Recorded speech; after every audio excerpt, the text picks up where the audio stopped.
Hey, what's up? It's Joel Morris. Welcome back to another episode of the TWEOM Podcast, the World Ends on Monday podcast. Somehow we made it to episode 2. It's your boy Louis the 15th. And it's your other boy, Walter Riddle. Yeah, and that's a fact that we did make episode 2. I think we need a round of applause for that. Hey, you know, yeah. Just as shocked as y'all are. Watch Niggas came back 2 weeks in a row, yeah? You know how niggas really just try something once and never go back to it? Oh, I know pretty much anybody who will be listening to this at the level we are at right now has been in that boat. So, for sure. Everyone has to relate to that. But yeah, Absolutely. Man. Nah, so how y'all been, though? I want to start off with, you know, how we're doing, how we feeling. Tired. Feeling good, man. Feeling good, yo. So feeling good, feeling tired. Why are you feeling tired, Lou? Because I still live with my family. And they still be treating me like an errand boy. You're not a millionaire yet? I be waking up thinking that same shit. I'm like, why I'm not a millionaire yet, bro? Nigga. Why I gotta keep working for the man? Why I gotta keep struggling? You thinking you waking up. I'm sweating up. Like, oh, shit. I'm in this broke situation still.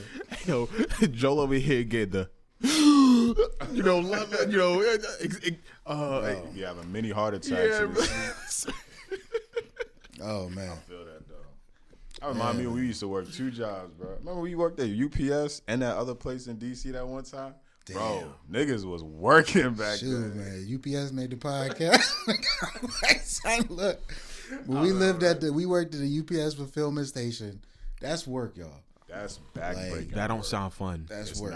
That's work. That don't sound fun. Shout out to anybody that worked at UPS or FedEx. Cause I heard Or they both Amazon. Slave camp. Oh, yeah, Amazon Yeah, too. yeah, I forgot. man. Amazon fulfillment station. Amazon that came up since we left that joint. Absolutely. Yeah. They got their own shit now. You could get ran over by a robot on your 8 o'clock shift. Yeah? Well, absolutely. Yo, in fact, Best way to go out. I was listening to another podcast about this, but they mentioned it. They were like, "Yo, like these self-driving cars, there's already been incidents with the running over and killing people." Like, Exactly. You know what was ludicrous about that? Like, people always have the argument about the self-driving cars getting in accidents, but I'm like, nigga, we do. yeah, Like, you know what I'm saying? So it's like, what's the percentages? What's lower? What's more? You know? yeah. But shoot, I don't know. What we gonna talk about this week, y'all? Movies last week. I say that because I went like twice, like a motherfucker. Did you see The Photograph? I wanted to see The Photograph and The Invisible Man last weekend. A word. Oh, so you already seen The Invisible Man? Yeah, that joint was pretty Damn. good, bro. I told you we should have went to go see that joint. We That's could have talked true. about it. You had already That is seen true. the joint too. That shit was pretty good, bro. Man, we ain't coordinate. Yeah, man, shit. It was heard good that. though, right? No, it's pretty good. I would legit give it a 9 out of 10. I can't Wow. give it a perfect score just because. Hey, 9 out of 10 is good for That's horror movie. really good though. Yeah. I would classify it as like a thriller because there was one jump scare in there that really like fucked me up, and it wasn't even that serious. But I was just like not paying attention, and it happened. I was like, like, that shit really got me. Nah, it's got good ratings on Rotten Tomatoes. We got to check it out. So It looks good. Sometime this week, I'm gonna go check it out. Most likely when Brotha get paid. So next pod, let's talk about it. Yeah, Because I think it'll still probably be the number 1 movie in the country. Probably. What's Is it dropping really? soon? I don't ever believe that shit. Is it? I mean, that's what they say on the commercial. That's what they say about every Yeah, movie. let's say that's what the commercials say. I mean, you know they got metrics for everything, so Yeah, whenever niggas doubt anything, we just be like, that's what the commercials say. nigga. exactly. But that is a good movie. Photograph was good too. Okay. I'm kind of over like rom-coms just because like you know Was it a rom-com? Yeah. It's got Issa Rae in it, of course. Yeah. I mean, but was it like It's a rom-com. fun? Like I thought it was just like a romance, like I just think straight up. There's definitely comedy. There's definitely comedic elements. in it. Okay. I think the new thing about it was supposed to be everybody black in the movie. Oh yeah, for of sure. course. Everybody Well, not dark new, skinned. It's but black as shit. Renaissance. Yeah. It's black You as know, shit. because loving basketball, we still got our classics out here in these streets. But I think, you know, that was the whole purpose of this one, was the fact that you see 2 of our young talented out here, Lakeith and Issa, in the same project, you know. And that one brother, I know the women. Laurel. No, not Laurel. There's a brother in there that was also on I ain't watched the Issa movie, Rae's nigga. show. His name is like Yalan or something. He was on Insecure? Yeah, he's like. Oh, a you buff talking about dude with the Daniel? build. Daniel, Yeah. yo, the ladies love that dude. Yeah, He was Daniel in there too. from He killed Insecure? it. He did his thing. I like that. I just like seeing that brother. What's up? Oh yeah, because he played the father or the love interest to the mother. Are we talking about the same show, Insecure? No. I'm talking about the you mean movie the now. movie? Yes. Yeah. He played like the Okay. mother's like boyfriend for a little bit. Yeah, I wasn't going to see the photograph, but niggas is too lonely to be pulling up. Yeah. Some people pulling up to a love film, yeah. You know, Some movies I could go to though. some movies by myself, but that joint, I'll be sitting there like, damn. Word. I really thought about going to see that. He used to be looking like a piece of chocolate, yeah. Ooh, she finding them. I love her legs, man. I ain't mean my bad, you know what I'm saying. I mean, now she a whole like married woman now and everything. Like, yeah, she ain't married yet. But nah, it's her face though. Like and her smile. How she got all the teeth, bro? She got all the teeth in the world. All the teeth. How her bottom row and top row on her top row. I got all your teeth when you root for everybody black. That's just right. You have all your teeth when you root for everybody that's black. Yeah. And her teeth white, nigga. Is it her teeth white or her skin dark? Yeah. Yo, both. You remember? Y'all remember on My Judgment Day with that nigga Darius? Yeah. What Darius do? So you know, My Judgment Day, the joint that we was. I guess we gotta explain certain things like this. Yeah, you know, because it's our jokes and shit. It's kind of the first big film we made together. You know, it's my senior film at Mason, and Darius was one of the lead actors in the joint. He played Man in White. And one time my sister came through with some food from Sam's Club, and you know they had some dip and some like it was dipping like vegetables and shit like that. Yeah, a food platter, you know. And Darius dipped, bit, and then dipped again. Oh, he double dipped it. And I said, "Yo, did you just double dip?" And he was like, "Well, my teeth white though." As if that was supposed to mean something to us. Huh? But my teeth white though. Nigga, what? And it was one of those. It's that exact moment we realized Darius was a straight nigga from DC. Like, he was a thespian, but he was a nigga from DC too. So. Yo, because they will. My teeth white though. They will really like try to box you in. Like being a black man, like as an actor, especially in theater. Oh. I would imagine so, especially in this area. Like, we try to act like everyone's diverse, but it's not real. No. I can't be my true self. Like, you have to sort of put not a facade. I just think you got to sort of placate to the sensibilities of the people in the room. Oh yeah, absolutely. You know, I find myself doing that every day, and I'll be clocking in tomorrow Monday morning doing the same shit. Oh yeah. Well, by the way, we filming this March 8th. March 8th, 2020. I just wanted to put that on the record. Posterity's sake. Yeah. Yo, also, you can watch My Judgment Day. It's in the same YouTube page that we probably gonna post this on, just in case anyone's like, what the fuck is My Judgment Day? I was wondering about that because I put this on the TWEOM Reacts page, not the main page. No, you should put it on the main page. I was wondering about that. I saw the Reacts page. I'm like, I don't know what this shit is, so I'm gonna leave it alone. But you ain't never seen our reaction page? Nah. Okay. Yeah. Nah. Because I saw there were 12. I saw there were 12 videos for it, but I thought it was like something else. We got more subscribers on the reacts than we do on the main joint, which is sad, but we still in the low hundreds. Yeah. Are we working? I don't know. I guess so. I'll put it on the main page. Yo, I kind of have this vision of the main page having nothing but high quality content on it. But yo, facts. Get over that shit, man. It's not necessarily the case because we also have our we was going around trying to get donations for Dead Cells. True. The Indiegogo campaign. So it's not just like film quality content on there. So I will start throwing this on there then. Yeah. I guess I'll put the last week and then this week on there. Yeah, but so I think a couple topics we're gonna talk about this. Y'all listen to Meg's new album, Meg Thee Satllion? 25 minutes. How many tracks? 25 minutes. How many tracks? 9 tracks. How many joints going to the playlist? One maybe, and it's kind of like a women's empowerment. It's the one that been on the radio for a minute. B baby or bitch baby. I don't think I heard it. I said it. Well, you don't. Yeah, that joint been all over the radio. Did y'all see her Breakfast Club interview? Nah. I didn't. What you talking about? Charlamagne kept trying to get to the nitty gritty of the contract situations, but they were Envy and Yee were kind of letting her just say her piece on it. And man, like which I understand. She said it's an illegal situation, so she can't really speak on it. But I also feel like that's a tactic, Absolutely. Because she kind of announced the legal situation to the public. Yep. Before she drops a project. Yep. And goes on a promo for it. Yep. So now it turns into I can't discuss. Yep. But I got an EP out. This sounds like one of those Love and Hip Hop like storyline type joints. Where I can see that. I can definitely see that. She's just trying to build up buzz, which I'm not mad at. Like as an artist, you got to promote your shit. Yeah. If you can. But that's exactly what I thought about. I literally thought about, sort of getting your fans on your side thinking you're going through something. So now listening to her project is supporting Meg.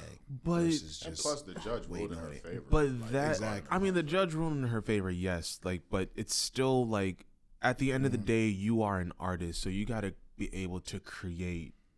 Yeah. You know, and if your label is saying, hey, we don't think it's the right time for you to release this album, there's a reason why you have them and why you're trusting their judgment. Well, and that was what she was saying on the Breakfast Club interview. She was lost as to why they wouldn't let her release music. And then Charlamagne was like, yeah, I don't understand that because they eat from that too. But she was like, they wouldn't explain it to me. Like, we couldn't get in the conversation about it. So I don't know what it was, but for me, if what you're saying, the quality of this project wasn't good, it may be that the album isn't good. Yeah. So, you know, what so I got they from might it, be like, yo, we need heat. Yeah, because from what, like, remembering, like, She's been it's on like kind of a streak so far. I'm up on until there's a mixtape, her Tina whatever. Snow, her Fever, like the whole empowerment of women, like, yo, like, just be who you want to be. Like, this is hot girl summer, yada yada yada. But with that, with Suga, I didn't get that. Like, she's rapping about the same things. Yeah. I'm not even mad about that. I just like the songs was just not hitting. Exactly. I don't really care because what that's what the I'm subject saying. matter can remain the So same. if the subject matter is the same and the songs they hitting, that's a dangerous combination exactly. to release in today's climate. Exactly, because now she's gonna be seen as like a old peddler. You know, it's like, oh, you just gonna give us the same old shit? All right, She's a single queen. yeah. You know, and there's nothing wrong with that, man. It's just No, but you gotta know how to craft your that shit. might be her though. label. That might be why her label's like, yo, we can't put nothing out yet, because at the end of the day, right? If everything ain't slapping, like we talking Culture 1, content was the same. These niggas talking about the same shit for I know years. facts. But that first Culture project is a hood classic. That's a T-shirt is classic. still great. Oh man, T-shirts in my top 5 of all time. T-shirt's still great. What was on Culture 1? Shit, hold on. Yeah, pull that up real quick. But I'm Yes, saying T-shirt is in my top 5 songs of all time. That's how much I love T-shirt. damn, all time on it. Yeah, I had to, bro. Yo, Stir Fry. I know that's Culture too, but Stir Fry is like one of the hottest songs. Whatever. Honestly, it was Bad and Bougie. Facts. That did Stir it. Fry's Pharrell, dope. That was Pharrell Culture killed 2. that joint. That was Culture. That was Culture 2. Pharrell killed. But it. nah, but yo, bro. The only reason I say T-shirt because that line where he was like, "Seeing it with my eyes, Coke still alive." 1990. It was like 1995. Seeing it with my eyes, Coke still alive. I was like, yeah, Who that's said that? tight. 13. I think it was Quavo. That was Quavo. 13 was like songs, 3. 2017. T-shirts on there. Yeah, first song, Culture, left T-shirt, your mic, Call man. Casting, Bad and Bougie, Get Right With You, Slippery. Oh, no, Slippery. The album's a Slippery classic. is hard. The album is a classic. Big we on can't deny Big, that. We What's can't the take that from you. Price, Brown Paper Bag, Deads, All Ass, Kelly Price. No, the perfect summation of this joint project, is Chris Rock was on Ebro, and he was like, the album is funkier than it's supposed to be. Because he was like, because Ebro was like, yo, you listen to this new shit, and it was like, yo, I got that culture, and he was like, it's really funky. And that's a classification of the Migos culture to me. It's just a funky trap album. Like, it's just got that, Yeah. it's got a vibe to it, the whole thing. Yeah. So if you ain't bringing a vibe, Bro, I'm just really not. if you're not bringing lyrical content, That is what it is. Like the first song, I was like, all right, cool. You know, maybe this is the type of album that we gonna get. But by song 3, you're like, okay. Yeah. And honestly, song 3, Captain Hook, that's probably gonna be the lead single. So when it comes to subject matter, I had an interesting thought about, because you know a lot of people like to say all the female MCs that are hot right now be talking about the same shit. Yeah, And certain the niggas do the same shit. absolutely. But the point that I think people always highlight is their sort of the way in which they talk of selling their body, you know, or using it as a commodity. You know, whether it be through scantily outfits or you just have lyrics that say he want to fuck me, so I make him get me Gucci. You know, something along those lines, right? Yeah, And I thought about this, and I said we can't really judge that at all, because at the end of the day, all hip hop to some degree, or all rappers, have lyrics that deal with their hustle. yeah, And as a woman, that is another commodity you can hustle. yeah. Your body. So when I hear these lyrics that speak of hustling their body, or for instance, when you say he want to fuck me, so I let him give me Gucci, but I don't fuck him type of lyric, you know what I'm talking about? Yeah. City Girl. That bar. is, no, that's what I'm thinking. But it's facts. But it's yeah. in this wheelhouse of, you know, these girls who are just riding their wave, you know, whether it be twerking everywhere they go or doing whatever they got to do, half naked in every photo, like they're on their mission, they're on their wave, right? And I think a part of that is we have to acknowledge that the hustle aspect of rap is like, so when she say I let him give me the Gucci and I don't do nothing to him, that's running off on the plug. That's the equivalent. Twice. That's the equivalent, Twice. isn't it? Because it's like, it feels like the equivalent of running off on the plug to me. It's like, okay, she basically just fooled this nigga, made him think all this stuff, probably talked real nice in his ear, wore some sexy shit on a couple of dates. But the counter argument is that men constantly lie to women in order to get them in positions that the men would be in power. You talking about like doggy style? Yeah, that's a position. This nigga. No? Okay, continue. Anyway, so with that, when, you know, somebody would, you know, defend a female rapper in that capacity, they're like, well, you know, like, this is just her trying to get up on the situation. Yeah. But at the end of the day, it's still the same thing, though. You know, like, I mean, because you're right. Like, it is basically running off on the plug. Like, you over here, you're telling people, like, yo, like, I want this. You know, I know how to use an asset of mine, my body, in order to get what I want. Exactly. Somebody else's asset could be their business acumen. And, you know, if they know how to flip something and become Jeff Bezos. Yeah. Or it could be Pusha T, a pound of coke in the trunk. Hey, there was some joke website that said Pusha T about to release his 7th album about selling coke. Like, yeah. Concierge drug raps. Look at them high-level drug raps. Yes. I love his drug raps. Yeah. Yo, honestly, man, I don't even think about it that deep. I'm just like, I just need these songs to slap.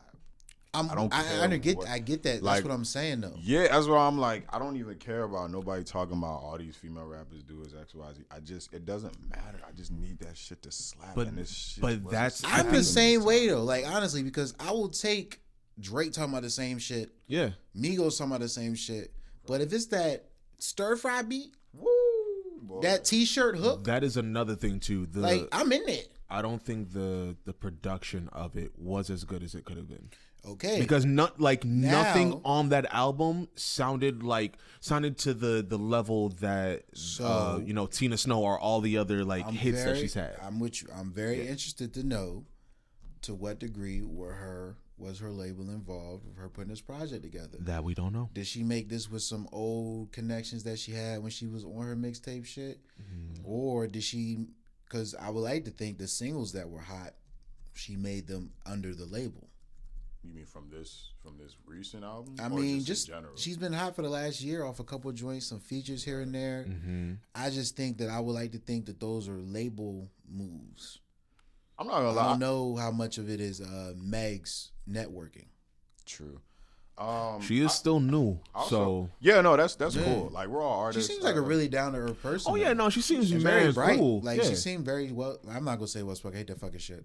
But she seemed very intellectual with the way she was perceiving her situation. So you know, she wasn't on rah rah or over emotional when she was talking about it. So I'm gonna read you. This is one song, and when I heard it, I was like, all right, you can do better, Megan. This album? Yeah. Is BITCH. That's the single that's been on the radio. I actually like that joint. So the chorus is, I'd rather be a BITCH because that's what you gonna call me when I'm tripping anyway. You know you can't control me, baby. You need a real one in your life. Them bitches ain't gonna give it to you right. And then goes on again. Yo, I don't care what you're talking about. That song is like the best, catchiest song off that album. Honestly, I thought it was Captain Hook. Yeah, I thought it was Captain Hook. But they next door coming in here. Oh no, they sound like they next door. I got that Glock 40 ready for them in case they want to smoke. Is that door locked? Yeah, it's locked. It's locked from the outside. Okay, it locks automatic. But yeah, I think Meg is at her best. Sorry to drag this topic out, but Meg, her hottest singles or features to me that I've heard was Cash It was hard. Yeah. With the baby.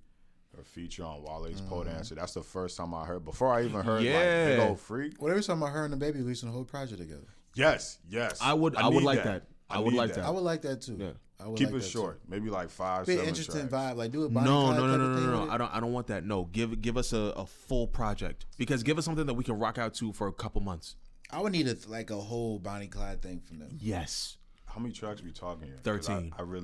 I feel like that's excessive, bro. 13. I think and they can sprinkle in three skits, 13 songs. Or 13 tracks, 3 skits.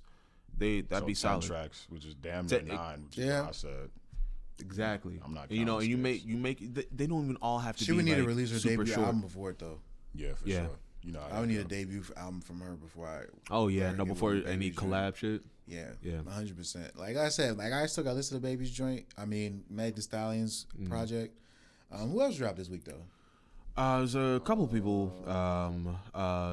Uzi dropped. Uzi. Eternal. A take. Uzi. I at first I was pronouncing it Atake. Same, You know, my whole Japanese shit. But he was like, yeah, it's on the album. It says Eternal Take. Yeah. I thought it was Atake. Why? I don't know Japanese. Oh, it's an anime vibe. Right? Yeah, because I mean, like, Uzi an anime nigga. Yeah, so I literally saw and thought a take. Yeah, no, it was Yeah, but I thought it was kind of cool. I listened to it. I listened to a majority of the songs. I didn't finish it. But he has a good couple joints on there. Like, and he's really in himself, like in his whole like emo rap vibe. I listened to it. Yeah, whole thing. And I wonder, and I want another XO Tour Life from Uzi. Yes. And what I mean by that is that song just is incredible. It's so good. Like, it's just infectious. It hits right. You feel what he's seeing. You see what everything going on. It's just it just takes me to that place. You know what I'm saying? Every time I hear it, I'm not gonna. I think it's unfair to give an artist the standard of his best shit to always hit. Yeah. However, I think that like he can aspire to it though. Just one more time. Project. Honestly, just one every project. That's how genuinely how I feel. I need one like that every. Kendrick gives us one every project. Well, I mean, with Uzi, I mean, he really tried it with That Way, My Way. I think it's That Way. Not even heard this shit. That Way with the Backstreet Boys single, or with the Backstreet Boys sample in it. Yeah. He has another one that has this it sounds like food salad. It sounds like the food, not the food salad. It sounds like he has like those sound effects from an old video game in it. Oh, you're talking about the one from the pinball machine. Yeah. That joint, it was dope. It was good. It was dope. Like I said, I gotta listen to it again. I didn't finish it up, but yeah, I guess I started it. You know. No, I can definitely see that, but I mean, from him releasing his projects, like it took like 3, maybe 4 projects label for him situation before we even got XO Tour Life 3. Got you. Yes. 100%. Yeah, so I'm like, but he had a wave though, because he definitely had a wave. He definitely had a wave. What's the one joint? He was on Bad and Bougie with. No. I hated that nigga's verse. I hated that nigga's verse so bad. But I'd rather have Takeoff there. I'd rather have Takeoff. Yeah. I was like, no, man. 457. It's a 50. Yeah. Oh, man. I fucking hate that nigga's verse on there. It's like Future shit on whatchamacallit. King's Dad? Yes. It's like that joint grew on me. Future shit grew on me. Because now when I know it's coming, I'm like, but Uzi's never grew on me though. Every time it's like it comes on, I know it's coming and I still ride with it because I know it's coming. But a part of me still like, I feel like Takeoff could have took it somewhere. No, he definitely could have taken it. That was the funniest verse of 2016, bro. Facts. Like that shit is just memorable. Yeah, because it was so not good to me. Yeah.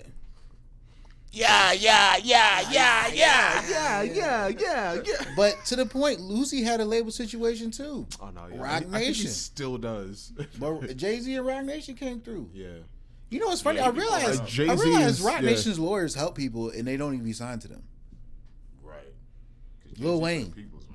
Yeah, that like, is you know true. what I'm saying? Like people we don't really discuss this shit, but Meg, you would have just had this deal and released your shit if you never did the managing deal with Rock Nation. But also, like, yes, something is wrong there. Like, and she should be. She has a decent contract though. Right, I seen you posting some shit. It's not a.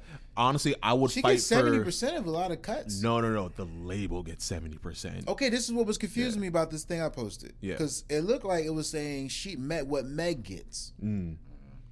And then it was saying 70% of this, 70% of that, 70% of this. Hold on, but I don't know. Like I said, the contract. They said the contract is available for public viewing. But I don't know. To me, I've seen horrible and worse contracts than that. What I need to know is how long is your deal for? There you go. How is it albums or is it years? So one time I went with Kenny to meet this producer. First of all, Kenny is like the Godfather. Oh yeah, y'all meet Kenny. Y'all get Kenny cool. Kenny cool. He's the OG. And he took us to DC one time because he had this artist who was making his dope music out of Baltimore. And we went to that side of Baltimore. It was me and Chris, right? Chris, Kenny, and his son Devin. And we went to Baltimore. We was going to scout locations for this music video shoot, right? So we get up there and we pull up to this apartment complex. Something slight, look like it'll be in Woodbridge, nothing crazy. And it's this dude, this old big nigga in his house, and he invites us into his apartment. We sit down, we chop it up with him. He's like, I got this artist. He's blind, but he's an incredible producer. And I was like, the dude who made the music is blind? He's like, yeah, he's blind. I was like, word? I was like, so the dude's blind. So he's like, okay, so I'm going to take y'all to go meet him, right? And this was kind of a journey for me, you know what I'm saying? I had never been in Baltimore like this part of Baltimore like that, you know what I'm saying? You was in Be More Careful. Be More Careful. That's exactly where he was. So we were supposed to scout some locations, and we was driving around, and he took us to the artist's crib, and the dude lives off of state assistance, you know? He gets a check every month because he's disabled with his eyes and everything. And they had this other dude that he raps with him, this dude Roscoe. I think his name was Roscoe anyway. And he was on one of the songs. They had good music, man. No, I remember you played some. So we took Devin had the camera. We walked to this dude's house. We sat we went upstairs to his bedroom. We saw him mixing stuff, and he was just getting on the joint, and the computer talking back to him. Da da da da. But he's already knows where everything is. So even before the computer says this, but like, blonde nigga. Before the computer says D is right, it's like he's just boom, boom, boom. He's interrupting and speaking to him because he's just cutting. And he's just putting the song together. So Kenny's just chopping it up with him, gassing him up. Kenny's real cool when he starts talking to people like that too. And he's just like talking to him. He's like, yo, man, you meet me a song right now. So the dude just started putting together this beat, shit slapping, shit just rocking.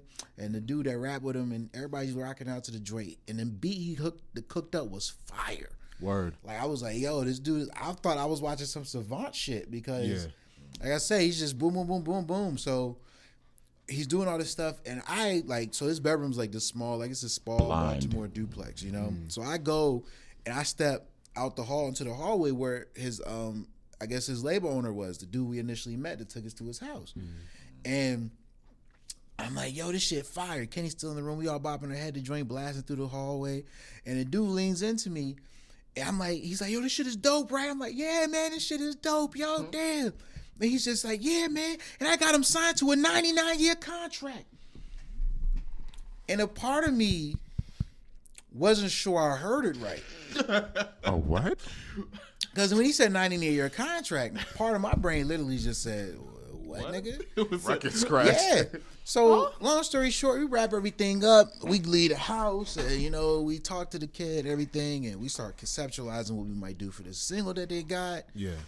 We go to the pool. We go scout a couple locations, too, with the dude. But I just never forget, bro, like, I just remember thinking to myself, so we on the way back, I'm talking to Kenny. I was like, yeah, Kenny, it sounded like he said that he had him in a 99-year contract. And Kenny was like, he said, what? And I was like, yeah, it sounded like he said he had him in a 99-year contract because Kenny was on gassed. Kenny was gassed because that's originally what he was in was music. I know y'all seen his old joint. Don't forget the Jimmy. Yeah. No, that shit was hard. Kenny was like, he said he used to fucking, he was down with him back in the day and shit. They used to get into some honestly because questionable activities together. Kenny honestly looks like he could be Raekwon. Yeah, I see that. But anyway, so I was just like, yeah, I think he said 99-year contract. I don't know because the music was loud. Maybe I misheard it. The music was loud. Maybe it's 9-year contract. I was thinking, but anyway, so do our dealings with him, Kenny eventually discerns that this dude is like really pigeonholing this guy because Kenny's like, look, I'll fund everything, the music video, whatever you guys need, because I think he's gonna be a dope artist. Yeah.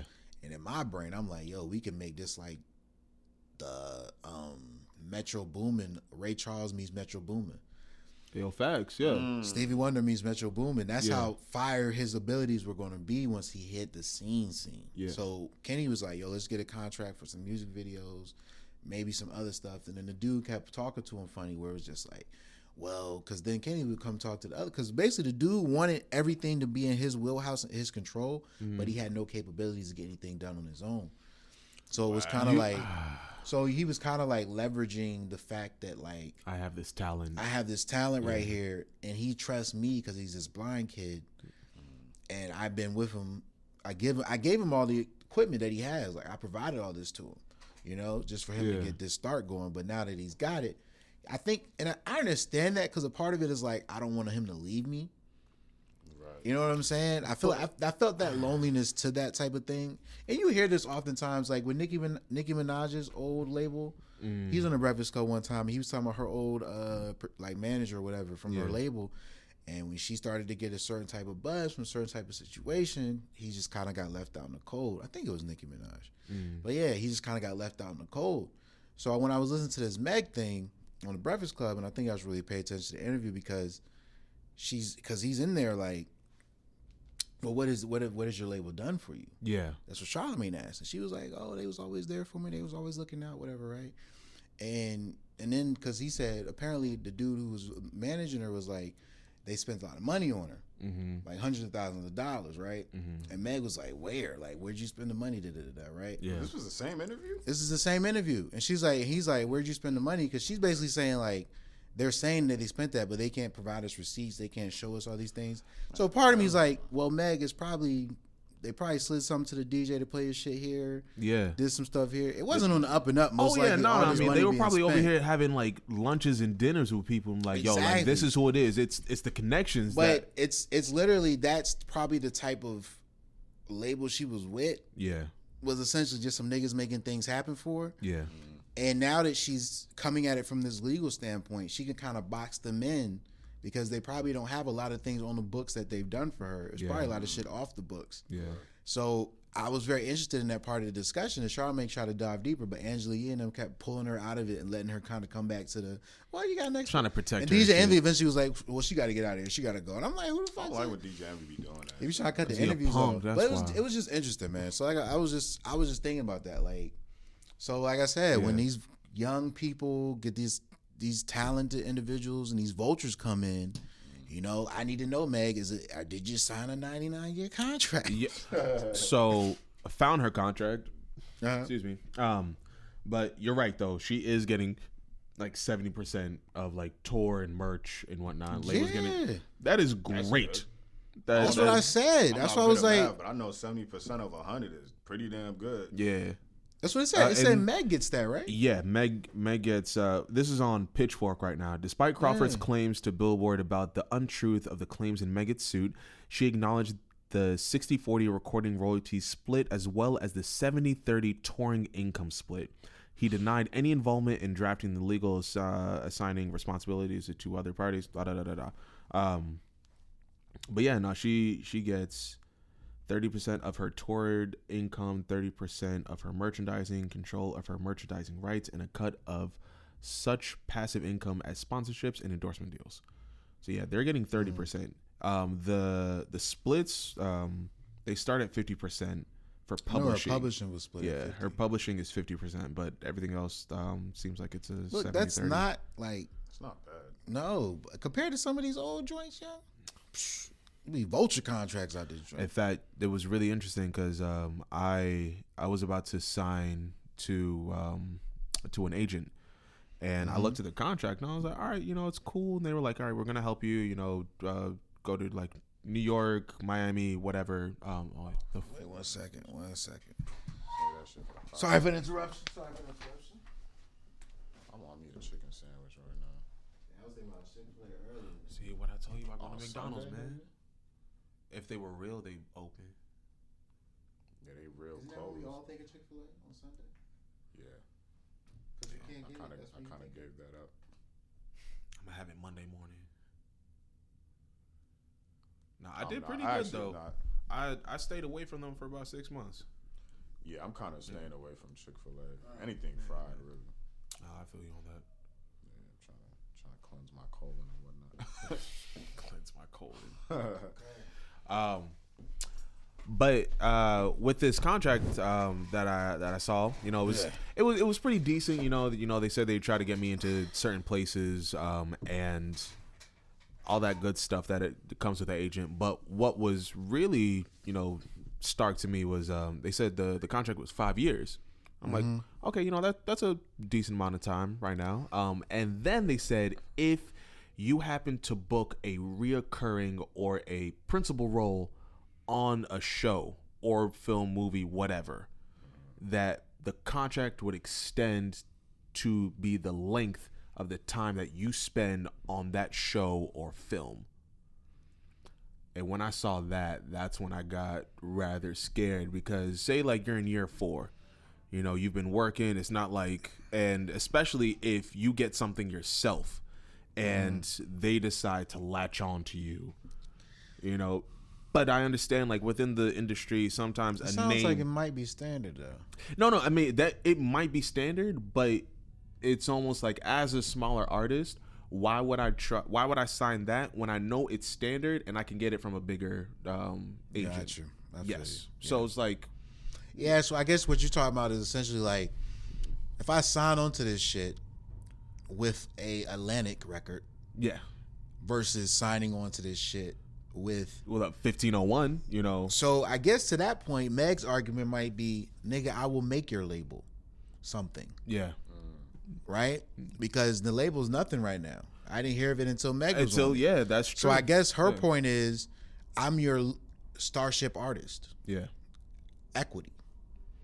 You know what I'm saying? Because to that point, because I get what you're saying, like, no, that's a real I'll take the standard deal from the major. From a larger portion, you know, or at least like a more better known. Yes. With bigger acts. Yeah. Like, yes. If you, I like, look, nigga, because if you get me to sign anything, if you say, hey, yo, come to Young Money, son. We got Drizzy Drake, Nicki Minaj, XYZ. Exactly. Like, what's her label name? Yeah. 1501? 1501. Yeah. Exactly. Yeah. I ain't even know it.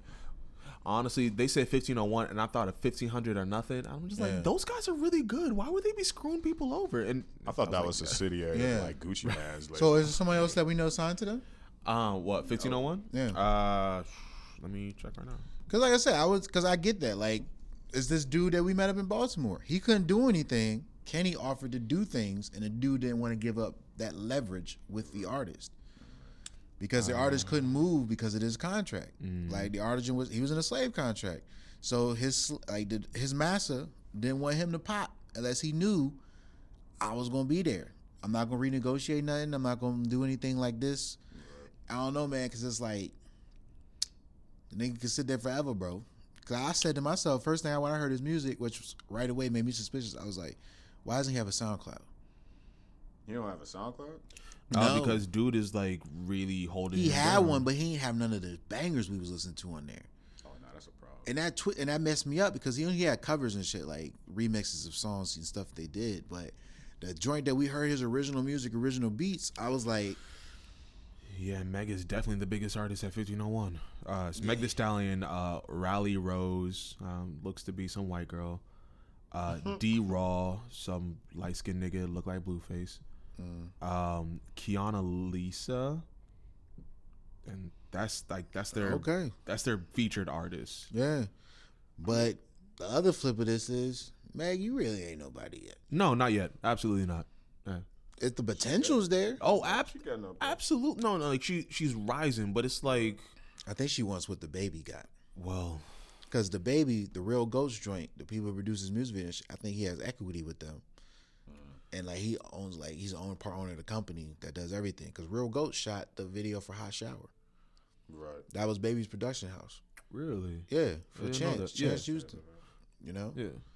Yeah, so I don't know, man. It's like, it's very interesting. All this stuff, because, you know, these are discussions we got to have going forward. One day, if we do what we do it right, somebody going to put a piece of paper in front of us, and we going to look at it and be like, hey, it's honestly, because one is like, I think we all know lawyers, like personally. Yeah. So I think I would want the rhythm and flow dynamic. As far as What? Yeah. Just money. Okay. Like, you know what I'm saying? Like, because I have ideas, I don't mind people like sharing in. Not necessarily sharing it, but just the fear that they take it from you, right? Yeah. Like you do the initial engine, whether it be a show that's made. You mean like American Gods? Yeah, exactly. And then they snatch it from you. Like I have a few ideas I wouldn't mind that happening to, as long as I got to get the main portion of what I felt was the creative juice behind the idea. Yeah. Like the theme that I wanted to create. But I knew how the business goes. Something becomes popular, we're just going to rinse it off and recycle this shit over and over again. It's AKA Drake's music career. Right? I was thinking more Aaron McGruder, like he got phased out. Oh, facts. Oh, exactly. Yeah. But that's the 100%. Thing is, like, there are shows that have stuck to their core, right? Yeah. And instead of exploding out to accommodate everybody, they've just concentrated stronger and stronger. And that's The Good Place. Yeah. I haven't heard a single person say that The Good Place had a bad ending. And like the creator was just like, nope, like this is how we're gonna end it. It's after 4 seasons. Like this is what we're doing. So I think with us, we have the benefit of something like that coming, before us. Yeah. So it's like when we do come up, we're like, hey, we're gonna end it after this. These events happen and the show's done, or whatever. So yeah, I don't have a problem with beginning with the end in mind. I kind of don't like shit that just keeps on going. Yeah. Oh, you mean like turn your mic more like that? You mean like Law and Order SVU? That's one of them shows that's always just gonna be on. Oh yeah. Yeah, Law and Order, like I get that part of it, but he keeps his name on it. Dick, like, I think George R.R. Martin with Game of Thrones, George R.R. Martin is interesting to me because I think what happened with George R.R. Martin is he was creator of the show. Yes, and he had ownership and rights to the show. Mm-hmm. So if it went into syndication, he was getting his cut, right? But I think it was a royalty thing. But if I'm not mistaken, I think his royalties from the first couple of seasons made him the ability to become an executive producer on the show. Because along with him getting royalties from the show, once the show takes off, your books sell again. Yeah. Your books get hotter. Oh, yeah, absolutely. Then I think it turns into, whereas the first 4 seasons you were just creator or based on, or the person that they were drafting the story from, as this movie went on, I think he started to turn into an executive producer. I'm not sure. I think he may have turned into an executive producer towards the later seasons, meaning now it's full ownership of this thing. So I don't know. But all these things are interesting because I think also like what I meant with rhythm, just getting that money where it's like, I think for us, right, the logical progression towards, I guess I would say, the ability to make a living from art. Not fame, not wealth. Yeah. Those are so subjective now. There are people on Instagram, I find them, and they already got 24 million followers, and I ain't never heard of these motherfuckers. Yeah, like, and in fact, I know this one girl, she got 115,000 followers. Like, there's a bunch of those. Yeah, like, and I'm just like, how did you do this? And she's like, I'm just be out here. I knew this girl at my job. This girl I used to work with. She had like 80,000 followers on Twitter. Like, what? She tweeted about Justin Bieber all the time. Well, yeah. That was her thing. Niche. He had like a concert in New York, concert in Georgia, all that shit. I just realized what you're talking about. Yeah. He had concerts, and she went to all of them. I've been down the East Coast. She traveled to all of them. So that's dedication right there. Yeah, I agree, man. Yeah. So I don't know. It's gonna be. Well, I think we just get to that place of. Cause I was thinking about some ideas for the pod, right? I think it'd be interesting to have sketches in the middle of our podcast. Not live ones that we do, but ones that we create and then just plug it in to the pod. Honestly, I was thinking something like that, but with ads, like, cause I don't care what nobody say, I am really good at segues. And it's just, and like somebody would say something like, and just like that, we're in the ad. Like, And it can be something super innocuous, and you're just like, okay, to that point. Yes. If we ever get to the place of getting ads, I think it'd be interesting to pull out and do like a real. Oh yeah, absolutely. Because I got shit for Squarespace lined up. I got shit for Bevel. I got shit for Pepsi. Bevel sold out. Man, I think Bevel sold. Are they still black owned? Nah, I think they sold their tech to Target. Somebody. Yeah. Oh yeah. No, they're definitely heavy in Target. I know that much. Somebody's making it. Target moving into the black sphere. Oh, see, just like that. With the controversy with Target and Honey Pot. Yeah. What is Honey Pot again? Is a feminine hygiene product or company. All right. Company. Hot take. Right. That's what we're talking about, right? Hot take. I think it is tampons. It's feminine hygiene products. Yeah, tampons, pads, wipes. Cool. They're like natural or something. None of the shit we use. But I think her pH balance and whatever chemical she's doing is like supposed to be better for you, something like that. So I saw her on the Breakfast Club. Dope lady, fuck with the queen, right? Okay. I was peeping the situation and I seen how Target put her on, such a strong degree, right? Yeah. So part of me said, all right, did Target do this? No. Okay. I'm not putting this on Target. No.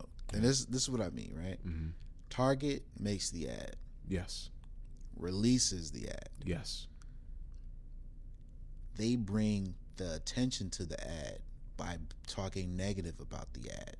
Right. Then the product starts selling. Because only reason I'm speaking on this, the tone of the ad with the way it was met with this fervent disgust. Oh man.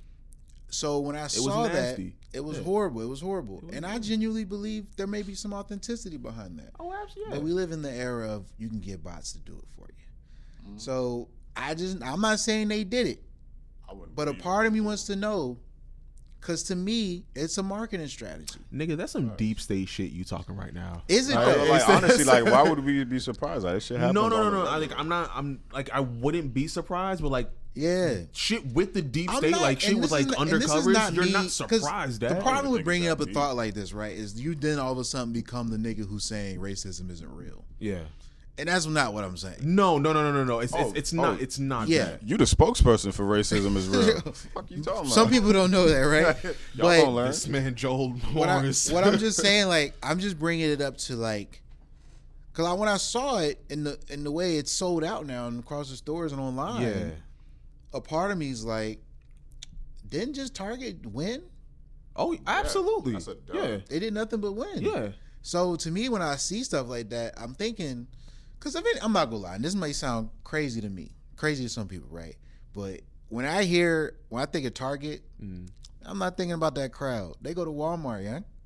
So I'm thinking Walmart got the people with the MAGA hats on. That's what in my brain. But niggas fuck with Target more than Walmart? Oh, absolutely. No, I just feel like absolutely. No, I'm with that. Yeah. I fuck with if Target. you go at Target around 10 p.m. or go at Target around like 8:30 on a Saturday night. A bunch of niggas. No, not even that. You gonna see like beautiful women, single women, couples, families, whatever, right? Yeah. Go to Walmart around 9 o'clock on Friday evening. Yeah. You gonna see some niggas. Like, and not even just niggas. You gonna see everybody's like. Yes. And it's not a mark against Walmart. deplorables. But when you think of price, you don't think of Target. Right. No.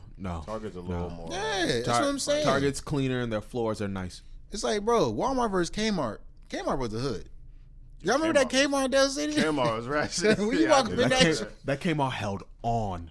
Nigga, That Kmart held on. I wanted a bulletproof vest walking to that Kmart, nigga. That Kmart was the hood, nigga. That Kmart held on. I swear, they have nothing on the shelf. They had like, that shit was weird. I was like, yo, what is going on? You walk in, they say what you want. You're Only like, wait. one register open every time, Dang, aren't you supposed to be happy that I'm trying to buy shit? bro. They don't want you to buy shit. Dog, Kmart was fucked up. I'm so glad that shit closed, nigga. That shit was the hood, bro. But like it's so the reason why I'm a disagree with you. Right? Okay. It's two things. One, because Goop. What? Gwyneth Paltrow. I think it's Gwyneth Paltrow, but she has a lifestyle brand, right? Yeah. It's called Goop. Yeah. Right? She's CEO, president, and she came out with a candle. It was either last year or like one that was sent to, late like, her 2018. or something? Yes, she said this candle smells like my vagina. That shit sold out in like 30 minutes. Erykah Badu's Instant did too. Yes, yeah, and I was just about to bring her up too. Might be something in this, but it is so the same women that supported Goop are going to be the same women that are trying to talk shit about Honey Pot now. But we're not going to see those women because the people that we associate with are at a different economic class. Yeah, that's true. Yes. So like I said, to me, I fully am willing to accept it being genuine. Like, yes. It's crazy out here in but the streets. I wouldn't be surprised if Target was like, but that's a lot of, I just don't give Target that much forethought. The thing is though, this is the thing though. Like, marketing always thinks about race. Like, one thing that I learned when I worked at a casting office for a little bit, I interned there, and it was very interesting the just blunt nature to which people would just mention the race to somebody. Oh yeah. Like, it didn't feel like it was based on who was good for the project. No. Who was going to fit right. All of it was these metrics taken in, because I remember they were casting for this ad that was to do with domestic abuse of women, right?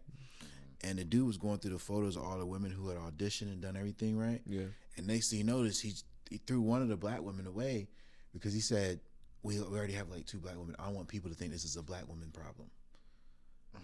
You know, because it was about abuse. I mean, yeah, and but that's But to me, that just blatant nature, because she was really good too, and just that blatant nature about, because it's an emotional ad. They have to talk about being abused and stuff like that. So, but the way he just threw that shit in the pile, like, it was always that though. Like, I remember they were Boeing and them were filming in the commercial so that their plant workers in North Carolina wouldn't unionize.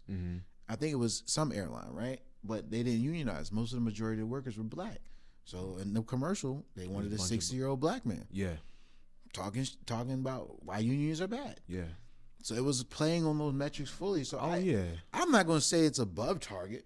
Oh yeah. Below Target to do this. Yeah. Like, I just think it's business. Like, this is black owned product and she popping. Yeah. I'm not mad at them at all. Oh no, not at all. The faster way to get a black owned product popping is that's what I'm saying. But that's the thing. Like, I don't know if the marketing executives are like, all right, maybe we can like purposefully play black anger so that we can boost sales. Well, I don't even think it's that, because it's not even black anger. I just think it's going to be anyone who just finds that someone else found that statement racist. It could be white people. Yeah. I wouldn't call them allies. I just think it's white people. Because if you watch the commercial, she doesn't say anything egregious. She says, I just want other black girls to be able to look up to me. That's all she said. So when I saw this fervent, like, boom, boom, boom, I was like, dang. Like, I'm not sure that Target's customers could be racist people.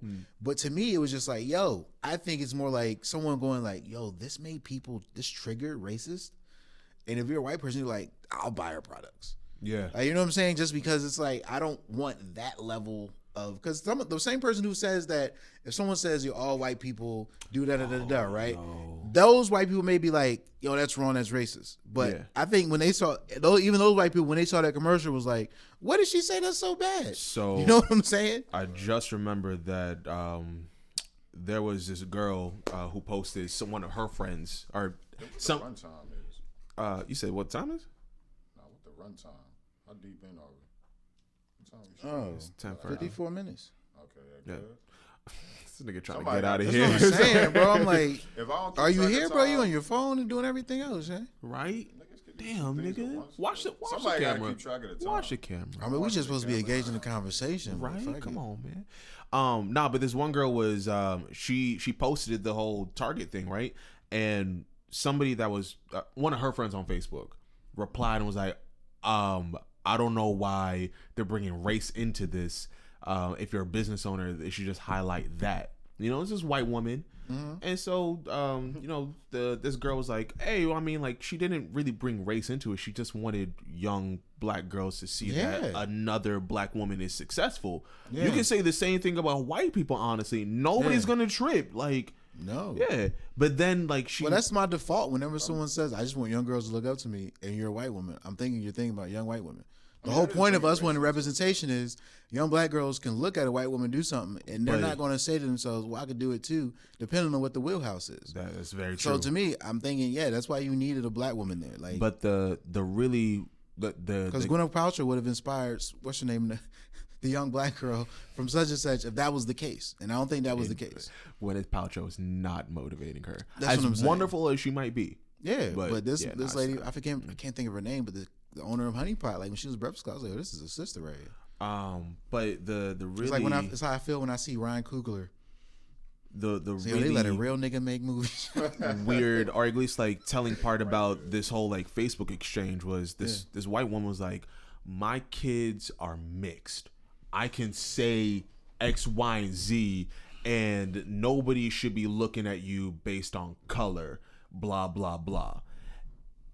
And then most of the people are like, all right, so you have mixed kids. That is a whole nother discussion right now. But you are mad because this woman said she wants other black girls to see that they can be successful. Like, you're really getting mad at that? What is this woman's point? The woman that commented, like, I don't, like, why jump out there? Like, what is your point? She brought race into it because she is a black woman. So she's not wrong. But the other no, it's because she is a small business owner in Richmond, Virginia. The lady that made the comment? Yep. Okay, continue. Yeah, so, and she's been working at her business for God knows how long, and she wants recognition too. Like, that's all I'm guessing. But she not getting it because she white. So I think that may, you know what's funny? I think that may have been the more of a trigger than what she said in the commercial. Yeah. Right. The fact that Target looked out. Yeah. Right. Yeah. Yeah. But it's like during Black History Month, of course Target is gonna look out because Target is pandering. Like, but that's what I'm saying, bro. You know, so like, you know how irrelevant that month is once you leave school. Like, Black History Month is the most irrelevant shit once you graduate out of high school. I be forgetting. I'm like, yo, it's February 4th. Shit. And you know what's so funny about it? Like, I realized without like social media and some frame for people like me who like post shit about black people during Black History Month and all year round. But anyway, so to me, racism is real. Hey, look, Joe Morris, ladies and gentlemen. I mean, to me though, it's because I just think that's like a when I got out of high school, I was like, where's Black History Month? I remember that. You celebrate that. Because remember when you were in high school, it's a thing. They put decorations and shit up. It is celebrated. You know, you go to this classroom, in your math class, they tell you about who's black and do math. All right? Yeah. Black and do math. Like, hey, yo, Joe's like, Yeah. Hey, Joe Morris was the first nigga to carry the 4. And, Hey, yo, Black History look, fact. Yeah. when he carried that 4, though. That nigga shit out that 4, son. They ain't ready to hear Pythagoras was a brother. Pythagoras was real. They ain't ready for that. A squared plus B squared equals They ain't ready for that. He was for the Empire of Constantine. C squared, nigga, square up. They ain't ready for that. Yeah. You know what I'm saying? But I mean, but it's like I was saying, it's just funny to me, man. Like, Black History Month does not exist if you ain't watching TV. No. Like, where is it in just your life? Meaning, if you don't touch media, where is Black History Month during February? I am Black History. Yeah, I get that, but I'm just saying, where is the true? We're not talking about you, Lewis. We're talking about your friend Jared, who happens to be white. It's in DC. Oh, you mean all the gentrification? I'm talking about the Black History Museum. I would want to know how much do their sales go up during February? Through the roof, probably. You know, because you probably got school field trips going there. But it's free though to Smithsonian. I mean, Food. food. Got merch though. Yeah, sure food they got and merch. merch. Yeah. I know they got a gift shop, nigga. Don't. Oh yeah, no. Come on, of course they do. I know they got a gift shop. Honestly, you know it'd be dope though if they started selling CDs at the gift shop. It'd be dope. It be like look, some listen, mixtapes and some vinyls. Record vinyls Right? of all the hottest out projects, Yo, fully old honestly, shit. like it. Because if you talking about African American History Museum, where the music, nigga? Y'all been to, right? I haven't been yet. Oh no, I'm it's definitely going this year. I know it's they got really, it. They got it's really really good. That's what's that's Yeah. what's up. That's really all I good. always hear. Yeah. I always hear it's really good. I have a chances to go. I haven't went. I'm definitely going to go. I think I just had to be in the right space mentally to go. Absolutely, yeah. If you go, like, you really do need to get there earlier in the day because it will take a day to experience everything. It went out. All right, cool. But yeah. That shit could be like a whole day or two field trip. Yeah. It's that fucking expensive. I know the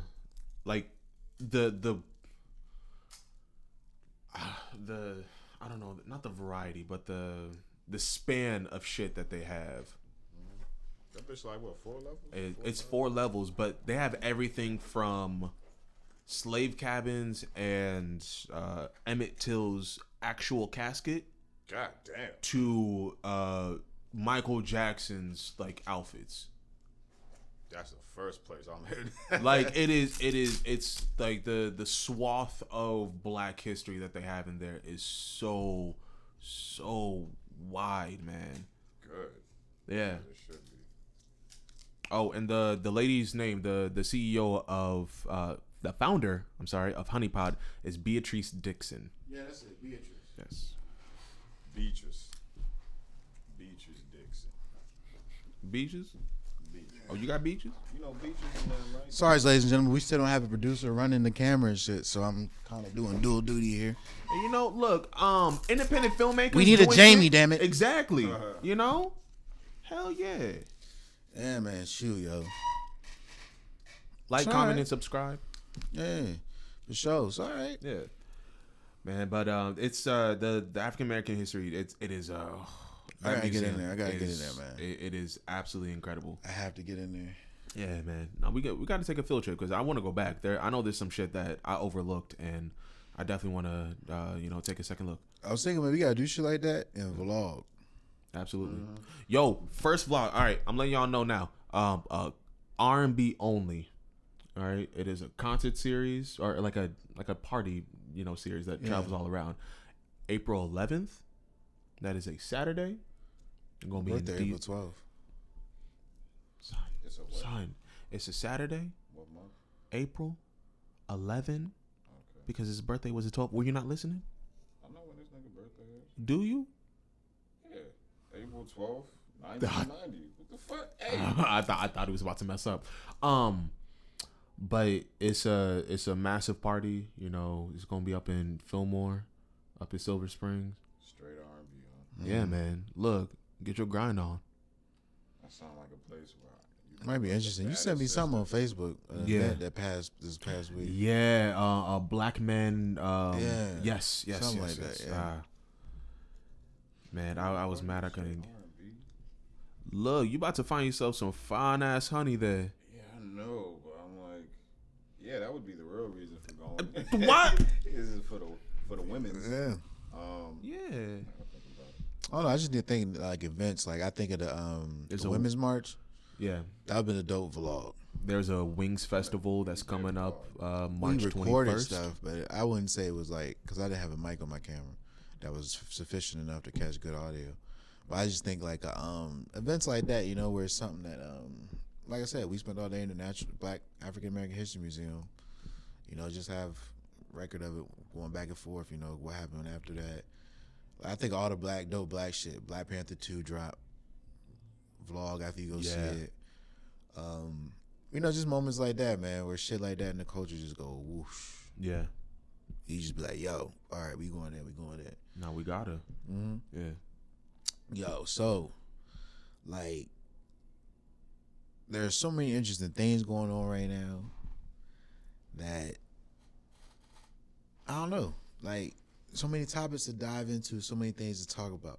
Have we started to work on a wheelhouse that we want to hit every week? I think music is big for us. I want to hit something in film every week, or at least a topic relating to it, and we did it this week as well. Tried. With the contracts. We did. Yes. We did. Yeah. We did. I think though, I also would like. We had all seen The Invisible Man. Yes. Yeah. That could be 20 minutes. Boom, boom, boom. You know what I'm saying? Because, but then I thought we got to put spoilers. fucking. No, I mean, fuck it. Yeah, absolutely, yeah. That's just off. You know, like, hey, we about to talk about this. You just warn them in the title. Oh whatever, yeah, of course. Yeah. But even just a review, man. Like TV shows as well. A big one that's gonna be in production soon is The Last of Us. What's up, bro? So The Last of Us is a video game by Naughty Dog, where essentially like it's basically like the coronavirus, but if it was absolutely worse. Niggas got to talk about that coronavirus. Yeah. Mustafa was funny as shit yesterday with that bullshit. This nigga said he sneezed. Yo, bro, so basically Mustafa sitting there, right? And we had Buffalo Wild Wings watching the UFC fight. It was me, him, and Walt. And Mustafa started telling us how his girl been mad sick lately. You know? His Asian girlfriend? Yeah. Yo, don't do that. Look. So until he says this, I forgot his girlfriend was Korean. And then I remembered when he said it. I was like, oh shit. Because he said she came back from Cali and was feeling bad a while ago. Then he said he was feeling sick for like a month. A month? Yeah. So then I was like, he was like, that's why I didn't dap you up when I seen you, Joe. Because he's like, I remember you had Crohn's. What? So I ain't want to do you. That's like because that. This nigga really did dap me up when he saw me. Oh, damn. Yeah. So look, bro, after you left last night, right? Because you went to your car first, right? Yeah. So you went to your car and he dapped you up, right? And then when I was about to say deuces to him, I was in front of his car, I was about to dab up. He's like, not a pound. And I was like, did you just dab one up? And he was like, that nigga be all right. Swear. That nigga Mustafa. This nigga Mustafa That shit is had me something rolling, else. bro. He's like, but that nigga won't be all right. No, because when we were in Buffalo Wild Wings, like, you know, like tables kind of close and whatnot, and he's talking, you know, he's like yelling and whatnot. He's like, yo, like, I was sick for like a month. And then the dude like looks over, he's like, man, I had already had the emergency because my sister's baby shower that day, so I was good. Yeah. Man, like, and then like he went up to the, he was like, no, like, I'm not sick now. Oh man! Nigga said, I just remember you got Crohn's, Joel. So. Yeah, that's why I pounded you up because I was telling he's like, yeah, I remember that. That's why when you walked in, I gave you the tap. I was like, this nigga. That shit had me rolling though, yeah. But I'm like, that shit was funny because he might have had that shit. Nah, well, I think he'll be. How you know if you don't get tested? That is true. People just saying it's just like the flu, and I'm like, okay, true. So you can have it if you don't go get tested. I keep hearing that like if you're not old, already sickly, or it's not gonna kill you. System, like you're not gonna die. It's not gonna kill you. But this is the thing, though. This is what I thought about. It's mutations. I think it's like the duration in which it makes you feel sick. Yes. Because you think about the flu, you get sick or cold, you may have 1 or 2 days where you really going through it. Yeah. Okay. Then the rest of that is kind of like recovery. You know what I'm saying? There might be 1 or 2 days where the fever really hitting you. Yeah. You take a couple Tylenol, get through that, whatever you got to do. But I don't know, how long does the fever last with this? How bad is the fever with this? Because they say it's like the flu. Yeah. I had that shit a month. I had that shit over winter break. Yeah. From. Well, I don't. Why are we acting like that ain't a big deal? I don't the think flu whooped that. my ass, nigga. Like. Well, but we again, did. You got Crohn's, nigga. This nigga, yeah. There was a stronger version of the flu going around this year in particular, you know. So yeah, I know. But it's like it's but if separate Corona's catching from bodies at a 20 times higher rate than that flu was,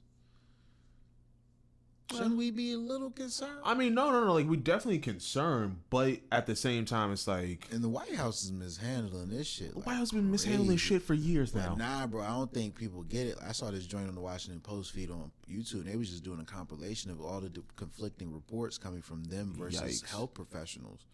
And it's a scary thing because Trump said there's a cruise line coming into Oakland who had people infected with corona on it. Trump said quarantine them on the ship.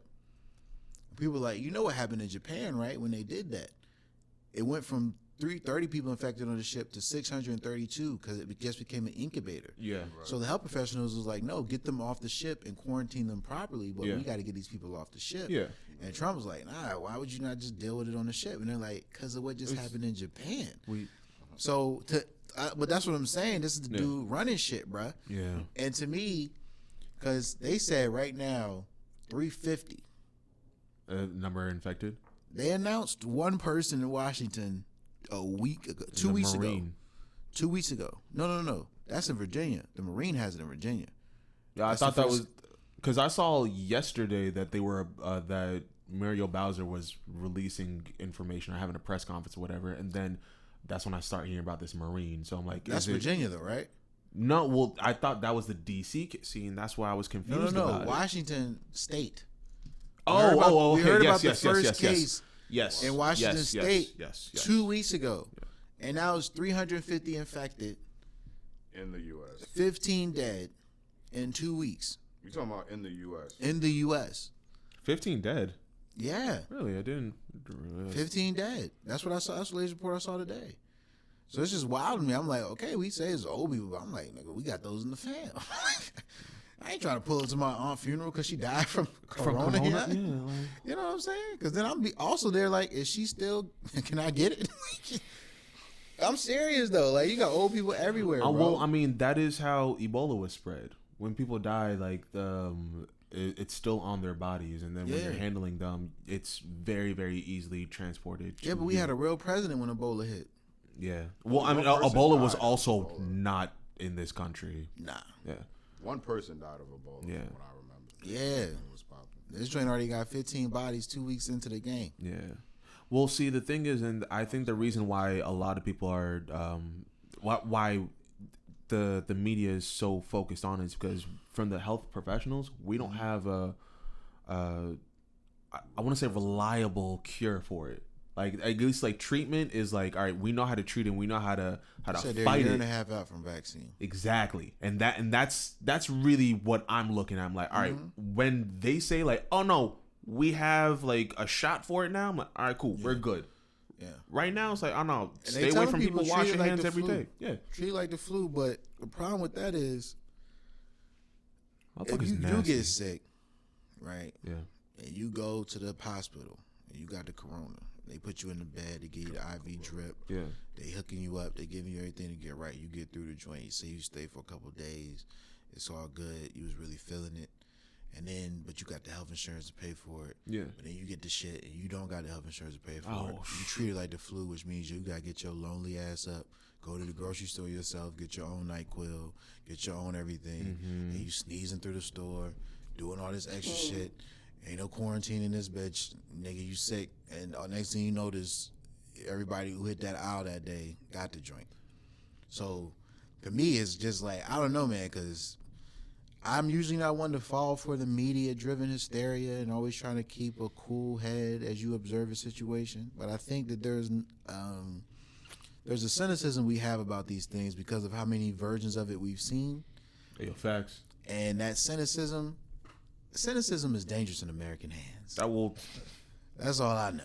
It's basically the last thing that Americans think they have is cynicism. Facts. Yeah, and so they will hold on to it. They will hold on to it. Yeah, man. Sarcasm and cynicism is really all we got now. Yeah. Swear. Yeah. We been stop being number one in everything else. We number one in sarcasm and cynicism, nigga. Oh, and you voting, nigga? That goes on the shirt. Yeah. That goes on the shirt.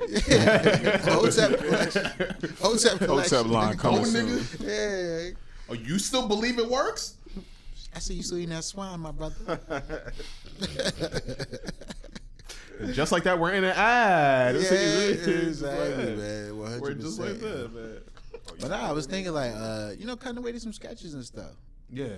Because I had one, I think it'd be dope to change the paradigm for voting in a sketch. What you mean?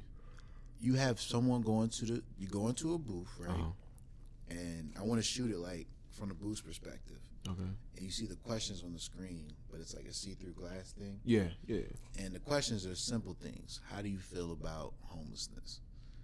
Like, right? Yeah. Do you think we should deal with homelessness this way, that way, this way? And you say this way, right? Yeah. And it's just a list of questions that deal with policies and all these things. Yeah, no, I see where you're going. And at the end of it all, they say this candidate 75%. This candidate is a 75% match to what you want. I like that. That is a really good idea. Yeah, but I just want to do like it in a sketch. Yes. Where it's like idea-based politicians. Mm-hmm. Politicians are already there, but the ideas that you have are collected and then a candidate is presented to you who best fits your ideas. Yes, and what you truly want. It would. And it goes beyond party. Exactly, and like you said, shifting that paradigm of, it's like, well, of course, homeless people should, if they want to have housing, all that good stuff. Boom. Yeah. Of course, toddlers should, because like pre-K. Yeah. Pre-K wasn't a thing for a while, and there was one senator out in Wyoming, or Oklahoma. He basically was like, look, this is what we're gonna do. And then we'll slide in this, little pre-K shit, and it became nationwide. And now it's like thinking of a nation without that. Yeah. I can't. It's just like it's like FDR with all the social programs, man. Yeah, man. Like, I can't picture a society without Social Security. Like, see, how we have a nigga in a wheelchair tell us that we need to do better in our country? Because he in a wheelchair. Yeah, see, like, that's right, shit. Man. He said, I wasn't president. Y'all wouldn't be helping me up no steps. He said, we ain't got no rails. Polio kicking my ass, y'all. He's like, everywhere I go, ain't no ramps. There's steps. Just think about it. How many people had to carry that nigga up steps to the point where he was like, yo, we got to make some ramps. This nigga. Yeah, he's like, I'm the president, but I know I ain't the only nigga with a wheelchair out here. The only one. Yeah. So to that point, Chris shared an article this week. I ain't read it, but the title was very interesting. It said, I don't know how to explain to you that we should care about other people. Like, I get that, because sometimes you realize you get into these arguments with people over political things, and it's really just boiling down to, do you give a fuck about someone who's not in your life? But honestly, you're right about that, because I know my mom was like, I don't like Obamacare. But I'm like, but it helped me get insurance. And she was like, well, I'm happy you have insurance, but I don't want to be paid for somebody else. I'm like, but somebody else is paying for me. Facts. And like, and then it was trying to like correlate, like, I get it, man. We are all in this together, but for some reason, she just looked at it like, I'm just paying for somebody else. Yeah. And my sister, man, her friend back in the day, they didn't believe in abortion. And she got pregnant and needed one. And they hit the clinic with the quickness. Oh, absolutely. And then Sherelle was like, "Ain't you lucky Obama's in office so you can go do that?" just on her, right? Like, because to me, it's like yeah. Because I realize, man, because the thing about that sketch is there is the public answer, and then there is how I really feel inside. Yes. You would need to hit what you really feel inside in the booth. Yes. Because if you, for instance, say immigration. They give you data, they give you information. And this is the thing about it. I don't want anything to be given to you in terms of data-wise in the booth. I just want the questions there. Yes. So the questions presented like, okay, what do you want to do with this situation at the border? Someone says build the wall, right? As an option. Then you know who he would go for. That answer goes to Trump. Yes. So, okay. But then it's like if someone says better border security, we give them funds, we like give them benefits, and we just hire a better pool of people to do this. Okay, then you most likely will fit with this candidate, right? And that's just how the questions get broken up. But they're that public answer of someone might want to say build a wall, but they're gonna hit you with the just better border security, whatever that means. If it's a wall, that's cool. You know how people do shit like that. So then, like I said, to me, it's like, and that's just where I think we sort of fall into the issues with it is like sometimes you got that public thing that you kind of go along. I.e., when they called your house in 2016, you was like, I ain't voting for that motherfucker, Hillary all day. Yeah. And then you hit the booth and was like, hey, my nigga. you know it would be really funny if Trump was president. Nobody's going to vote for him. And you know some people do that shit. 2 hours later. Shit. Facts. Hillary Clinton is losing every state. Yeah, man. Nah, but I do like that idea though, because one, it really does force you to really look at one, what you care about, and then two, who cares about the same things you care about. Yeah. And you would have to know some shit. Yes. About what you care about. Yes. Like you can't just care about it because the politician's not presenting you with anything. Yeah. It's just. And it was. It's okay, hold on. So then, if they're just asking general questions, like there's some motherfuckers who think they know about X, Y, Z, but if you're just asking a general bland question, they would have to. Are they then providing you with more information on whatever this policy or topic is after the general? Like, what do you feel about border security? No, I feel you. So it's based upon the fact of like most people don't read the actual platforms of the candidate they support now. They kind of just go in there. I kind of feel them. You know, they kind of go through their gut shit and just have a general idea based on how they answer stuff during debates and interviews, right? Mm-hmm. So to me, you would have all the information before you go vote, right? Mm-hmm. I think what this line of questions was going to be, and it wouldn't be an extensive amount because it would take too long for everyone to go through the booth and do it. But for me, it would just have to be maybe 6 to 7 questions that deal with certain things that we know are the hot buttons that have been talked about during the debates: climate change, immigration, student loan forgiveness, like criminal justice reform, student loan debt, these types of things, right? So if you go into that joint, you're like, yo, do you think student loan debt should be forgiven? Yes or no? Yes or no? And you say no because you already paid your shit back and don't want other people to get their shit taken off for free. You say no. You say no, and then if someone else is like, yeah, and then okay, boom, the machine would tally it up and take into consideration. There has to be some type of program, you know, that takes in information and synthesizes the data from these candidates. Something that Russia can't to fit with these things, you know. And that's what I'm saying. It's not like I'm just thinking of trying to change the way we do this shit because I know they're going to force Biden on us. And I'm upset by it because the audacity to say that the audacity to tell me the biggest thing I should be afraid of is Trump. And I know he wasn't here for 450 years and we still had to be nervous in this bitch. Like, it's really just the most ludicrous statement in the world to me. And frankly, at this point, I find it offensive. For you to tell me that he's the main thing I got to be worried about, I'm like, I'm not gonna lie. You shared a meme this week. What's up? I didn't want to like it. I did because I got the consensus of it. It was, don't forget, no matter what, you're really just upset with someone who kind of doesn't get your ideas. You still got to get rid of Trump. And a part of me was like, yeah, but also I'm like, nah. Yes. And I do agree with you on that because at the end of the day, I didn't love it. Because I mean, I still want my girl to be up there, like swinging her battle axe of linguistic ability. All these niggas, but I can't question her character because her reason for going with Biden, which I know she's going to do, is going to be we have to beat Trump. Yeah. And I'm supposed to leave her alone after that instead of then going to her and saying, "But Elizabeth, you presented yourself as something, and this guy Bernie is your homie, your brother from another mother, and you telling me to go with Biden because of the fear from this motherfucker?" Well, it's not even fear. Like, she knows the back dealings.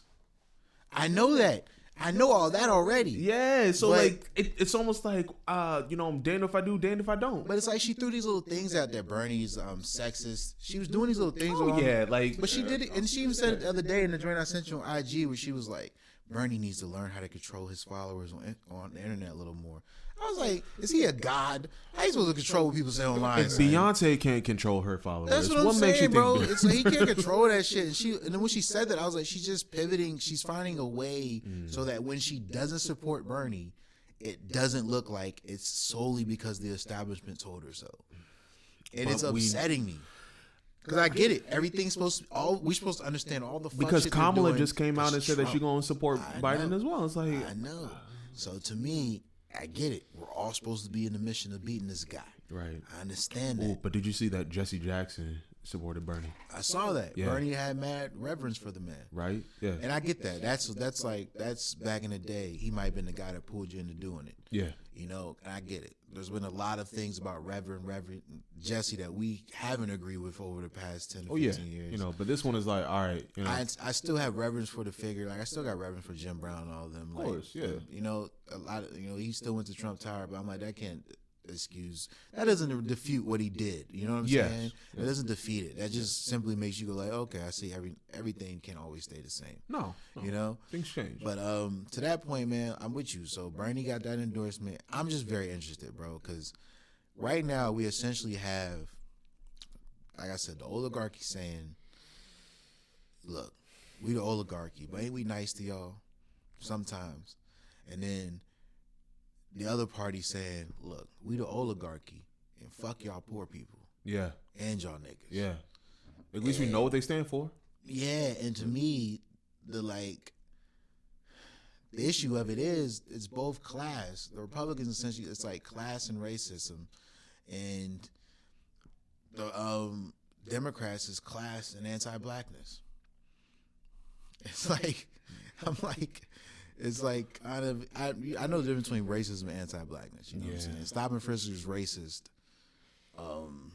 You know, not letting people with dreads into your school is anti-blackness. You know, you say the boy can't walk at his graduation. Exactly. He can't wrestle because. Yeah. So you know, I'm very interested to see how this all shakes out, man. It's because, like I said, it is interesting. If you're telling me he's the boogeyman, I'll believe you.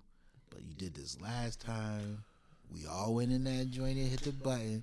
We are doing another Trump win sketch. I told you that last night. Yes. I've been drafting it up.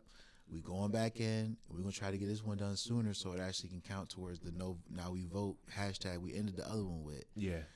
And I'm just saying,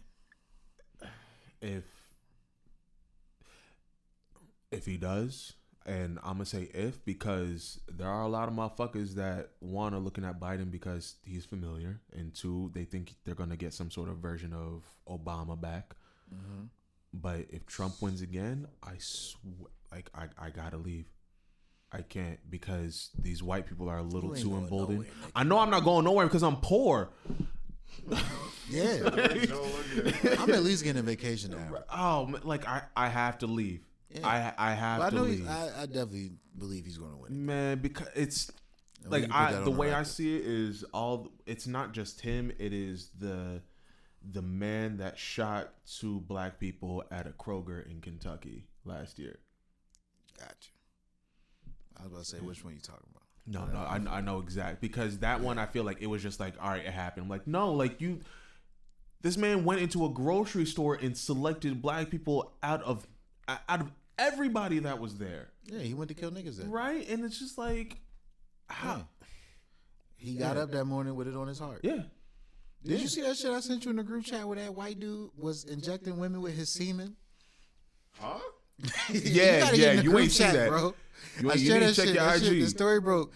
This white dude was on the camera. He walked behind this white woman and like he poked her in the ass with a syringe full of his semen. In the ass, and she started looking around like, what was that? And he's acting like, what was it? What happened? No, this nigga He was acting like he didn't know what had happened with her and was helping her look for what might have hurt her.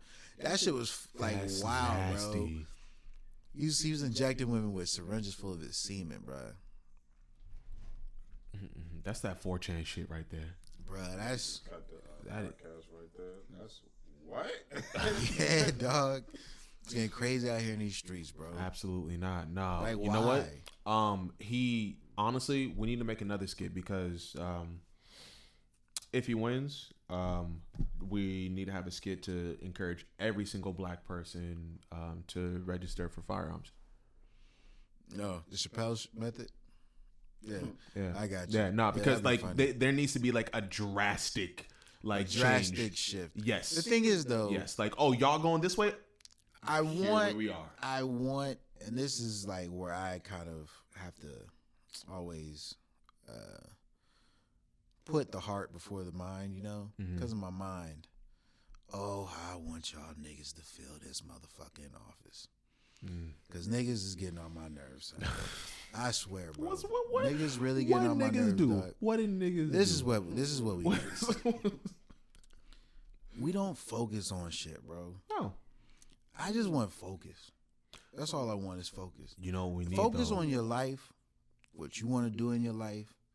And I'm going to turn my shit up this year too. You know, we need. I'm gonna focus on everything. For man. Focus, for niggas to truly focus, we need a figurehead, or at least like in the version that we have had it before, in the version that we understand it now, we need a figurehead. There's so many. No. We need one that is going to say. We'll never have one again. When we say focus, because now like y'all confusing me. Like focus on what?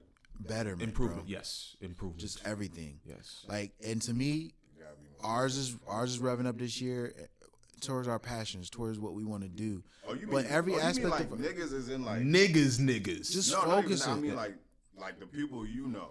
Like, yeah, people not people around me, but it's just like I'm talking about having an awareness of what is going on in the macro, the micro, and just everything, man. Like, for instance, I'm going to get more focused on personal content creation this year. Yeah. Getting more in tune with my relationships, my interpersonal ones, and like friends, family, all that stuff, right? And in doing so, I'm not going to I'm going to pay attention to the selection, man. I'm going to pay attention to everything. Like, I'm going to read. Niggas need to read. I just want like a focus, man. Like, for instance, like my discussion, we talked about Meg because of contracts, not her project. Even though her project was out and we discussed it, the conversation went deeper because there's also something else going on with her right now. That other thing going on with her, I want all of us to pay attention to that because it's something that is a curse on our community. Like, these predatory contracts and these situations are always up and always arising. And I was disheartened because when I saw that Meg fell for it, I was like, this is a 90s problem. You know, to me, that was where I was. But then I understood that, like, everyone doesn't take in history. Yeah. Like, everyone doesn't take in history. You know, some people will walk through the African American History Museum and it will be new to them. Well, it's no, you're right about that. And I'm pretty sure most of the things I take in there, I will have known about.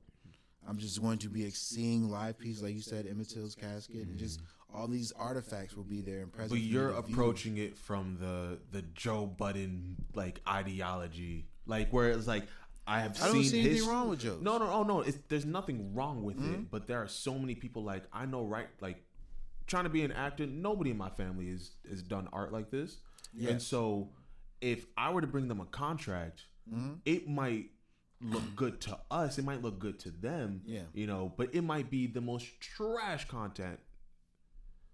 Oh. Yeah. It's doing yeah, that's the whatchamacallit. Okay. But I mean, like the contract could be super trash, you know, and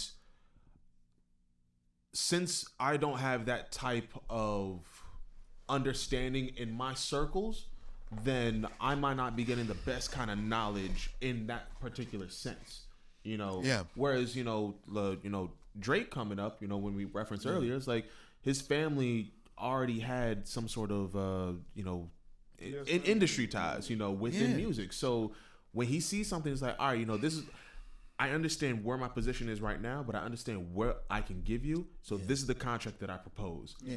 Meg and her mom didn't have that. And granted, like, a lot of people just don't have that. That I'm with you on that. Yes. And that's where I kind of go like, maybe it's not focus, right? Yes. But it may just be information. Yes. The awareness. Focusing on the information. Because, for instance, you can find that. Mm-hmm. You know what I'm saying? Yeah. You can find that. Let's not be so desperate in those moments that we don't have the due diligence to focus in and find out what the contract really means. Yeah. So do your due diligence. Yeah, you know? Yeah.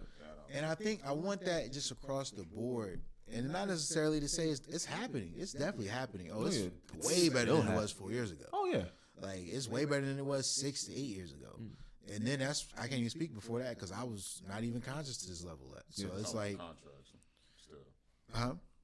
No, I'm just trying to make just like the overall, or I'm just once again, it's like 2020, new decade, right? Right. Whatever you was doing between 2010 2020, like that's 10 years. Yeah. You know, we can speak to our 10 years. I met you guys like what, 6, 7 years ago? Something like that. 6, 7, 8 years ago? 7 years ago. Yeah, we almost a decade into a friendship, right? Yeah.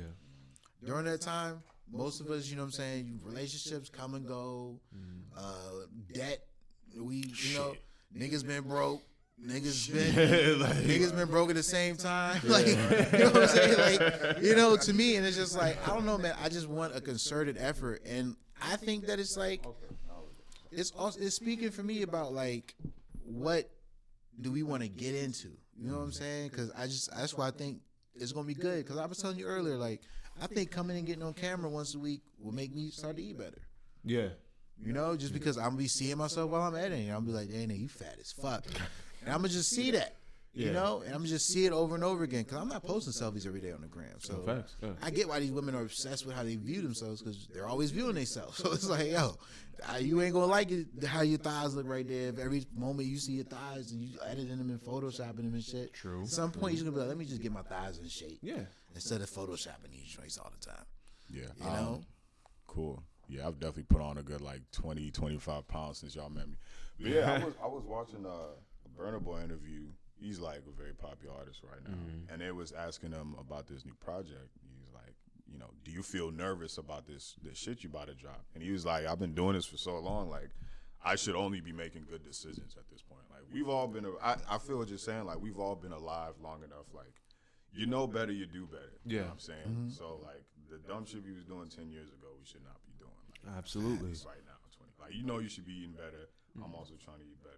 You know you should be focusing more on your craft, X, Y, Z. Like, we should just be making better decisions. No, at this point. That's real right there. Financially, across the board, relationship-wise, whatever the fuck. You know, so I feel you on that. Yes, do your due diligence and just get more focused. That's true. Yeah, man. Yeah, that's why you can't sign everything that comes your way. And you know. Also, we don't know what Meg, like, what type of like financial situation Meg might have been in. She said that there's some other shit too, and so I'm like, I don't even know if this is like a contract. I don't know the whole wealth of her circumstance. All I can speak on is that contract, and she brought that to us. Facts. You know what I'm saying? You got on Instagram Live. Yeah. That means you asked us to talk about it. Hey y'all. Like, let's be real. If you take it to the internet, you're asking the world to talk about it. Yeah. No. That's all you doing. And they might not always say stuff that agree with you.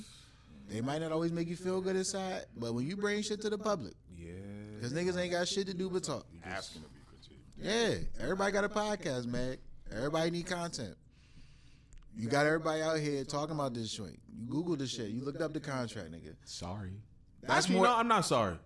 No, but that's more effort. Like, we could have just kept talking about it without you Googling shit. Yeah. And that's just not. And to me, the next step is not. Look it up real quick. We're talking about it. Let's really talk about it. You know. To me, that's what I mean. Like, in terms of like, you know, we just can't always be Deontay with the one punch, bro. Like, we really can't, man. We gotta have a strategy sometimes, man. And that's where I'm kind of with it, where it's like, I want to, and that's my thing with the content. Like, I feel like making another Trump wins sketch, Trump wins too, is putting that onus into people through art. Yeah. Like, pay attention to this shit, because it could be this in November. Like, that was the whole reason for making the other one. Yo, are you gonna get old girl back for it? I would love to have Ava. I know. I don't think she is, though. I don't think she is. But yeah, we probably have to recast her. Okay. That's cool. I mean, that's I still keep the dynamic, I think. Word, yeah. Spanish, Latino, black, and white. Yeah. I know Ryan won't be in it again, so. Word. Yeah. I don't know if you'll be in it. Word, that's fine. Shit. Because you're already doing a read, so I'm like. Yeah. I might bring you back, though. Maybe it will be at your apartment this time. What? Yeah, I think you could be the linchpin of it. What's up with Ryan? Ryan, I might bring Ryan back. Because people didn't like him. People felt like he didn't really do a good job. But I like the job he did in that joint. Hey, well, I mean, you know, everybody. It was solid to me. Everybody needs I feel like their licks in. Cameos. Oh, that'd be dope. Like, yeah. Like a delivery dude or some shit like that. Like, yeah, because I was writing it and I took him to the elevator this time. And like, they're going out. And I think, yeah, you guys should get in the elevator and be like, y'all going to riot? Yeah, we did that in 2016. Didn't work out so well. Nah. Yeah, man, I lost 3 teeth. Yeah. He's like, you guys aren't mad he won again this time? Okay, I'm going to call it some juicy lines in that joint. Because like I said, I'm just getting my shit off in that joint, bro. Yeah. All that sketch was just me getting my shit off, dog. I mean, look, you were scary accurate. That's all I got to say to that. Yeah, bro. Look, man. This shit was, look, we about to get it in again, man. Word. Hopefully this time it's not prophetic. No Shadamas over here. Bro. Son. Negro. Yeah, though. So like I said, man, focus this year, man. You know one thing I thought about with this podcast? Kind of putting this shit on wax. Keeps you accountable. Yeah, because I can look back and say, nah, that's not what you said 2 weeks ago. Yeah. That is not what you said 3 weeks ago, Joel. You know what I'm saying? No, we can look back at it. I've been trying to like mentally keep myself at that. Like for a little bit now, I'm just like, nah, nigga. Like you had a conversation with yourself about it. Nobody else heard it, but why even have that conversation if you're not even going to keep up with yourself? Yeah. So 100%, man. And I think, as we go and progress, man, sharing those ebbs and flows on here, when I start to eat better, did I crash and burn? Did I pull up to Chick-fil-A? Hey, did I drive by that bitch and bust that UE? Look, sorry, I get off the highway, dog. It's and right there. I get off the joint coming south, right and I there. turn in, the Manassas exit, and I turn. And you gotta get 4 lanes over to make that. Niggas be making that U, dog. Yo, you can bust that U, but like, just stay away from that. You can get the grilled chicken sandwich. One time I fat ass did this shit, right? I was like, nah, I ain't gonna do it, because I really got the money either, right? Yeah. So let me get this 4 for $4 from Wendy's, right? So I turned into Wendy's line. I'm in the Wendy's line thinking, oh, I want this shit. So I drove out that bitch, came down, took the exit by the fucking gas station, and went right back to Chick-fil-A. Carry your ass right back to Chick-fil-A. I was like, no. What did you get at Chick-fil-A? Nigga, spicy chicken sandwich with the fry. I can't do that spicy chicken sandwich no more. That shit fucked me up. It's not even like it's too spicy. It just I've had one too many experiences where it just make me nauseous now. Got you. Yeah, like this shit made me sick. So I'm like, next time I'm eating, that shit gonna make me nauseous now. Right? Yeah. You're welcome. You said that hey, shit. You know what? Look, niggas helping niggas. Nah, Niggas helping niggas. But nah, man, fucking that Chick-fil-A sauce, man. Yeah, I'm tired of all that. Yeah, bro. So like I said, man, and then it's like, I don't know, man, because as we go towards getting this show going, season 2, get it lifted up, and I finally start getting these fucking scripts out to people. Hey. But I think it's gonna be like, I don't know, as we kind of like catalog everything that we're doing and kind of talking about, man, it's just gonna be, I said 2020, man. It's only March 8th. Like we have time, but we have to be diligent with our time. I wanted you to draw an illustration for this. Yes. Wait, for what? Just us at this table. I'm confused. Just illustrate it. Like, draw the picture of us at this table. I guess I can get on that. No, like it's a background for the pie. Like, I'm just thinking, because I'm thinking. Nigga look tired. I'm really like, He look like a dad. It was like, man, it's like for me, like, I mean, it don't gotta be this episode, but I just think that, like, for instance, right, I think we should take a picture before we leave for the thumbnail, for the video, a picture of us. It doesn't, I'm thinking of Breakfast Club, like, how they stand up in front of something and then take the photo for the guests coming on and with the guests. Like I said, for us, right, maybe we should do a Ginyu Force pose. I'm just thinking about. I was about to say some wild gay shit. Look, bro. I was like, yo, I was about to be like, yo, I'm on the bottom. We don't got enough people to do all that with. You know what I'm saying? But then it's like, for instance, a whole backdrop right here. Yeah. To me, it's just like, because I want to do a thumbnail for this, but I don't want to do like just a still frame from the video. That's stupid. Yeah. Just take a picture and so we can put it in there and make it proper. I feel you. But I think it's almost time to wrap it up. Yeah. No, this seems to be a nice ending place. 1:43. Yeah, almost 2 hours. No, that's good. That's solid right there. And on top of that, like when you don't got to worry about studio time. So Facts. But yeah, I mean, I guess next time we can discuss a little further on goals. See the Invisible Man. We're gonna go see Invisible Man. That's the first thing.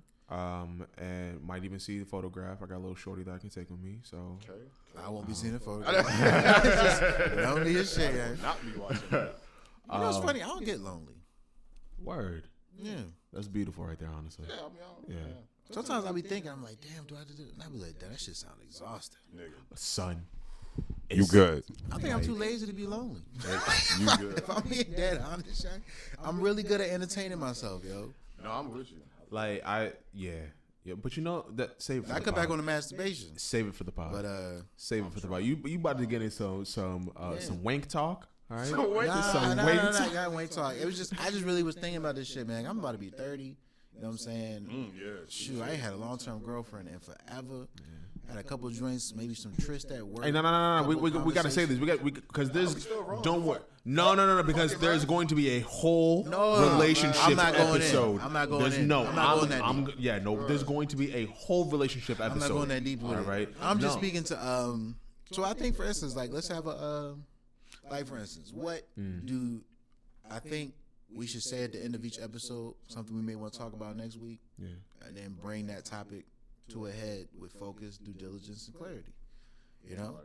Yeah, because you have a week to yourself to just look it up. Yeah. And give us game. Yeah.